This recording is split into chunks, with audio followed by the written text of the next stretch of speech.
How do Arctic shipping routes compare to traditional routes like the Suez Canal?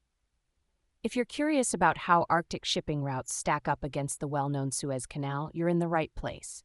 Let's break down the details to help you understand the differences and similarities. First, let's talk about the Suez Canal. This canal is a vital shortcut for ships traveling between Europe and Asia, cutting through Egypt to connect the Mediterranean Sea to the Red Sea. It's about 193 kilometers long and saves a significant amount of time and fuel compared to navigating around Africa. Now, let's look at the Arctic shipping routes. There are a few key routes here, including the Northern Sea Route, the Northeast Passage, and the Northwest Passage. These routes could potentially offer even shorter distances between Europe and Asia compared to the Suez Canal. For instance, the Northern Sea Route, which runs along the Russian coast, can be about 40% shorter than the Suez Canal route from China to European ports. In terms of time, the Arctic routes can be quite efficient under the right conditions. If the Arctic routes are open year-round, which is becoming more possible due to melting ice, ships could save up to 7 to 16 days compared to using the Suez Canal. However, if the routes are only open for a few months, the journey might not be any faster due to the time spent navigating through ice. Another important factor is the economic impact.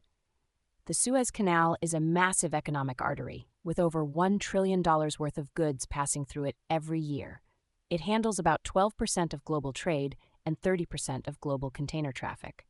In contrast, the Arctic routes are still developing and do not yet handle anywhere near this volume of traffic. Infrastructure is also a key consideration.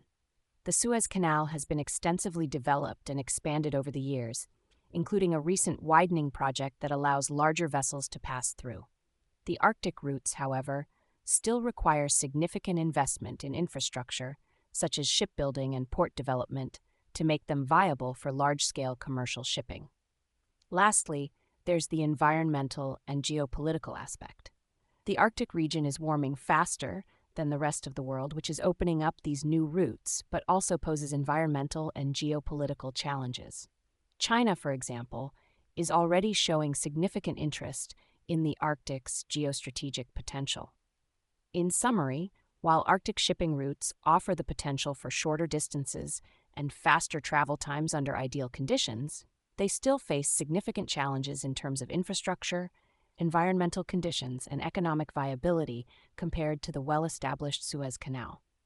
As the Arctic continues to change, these routes may become more viable, but for now, the Suez Canal remains a critical pathway for global trade.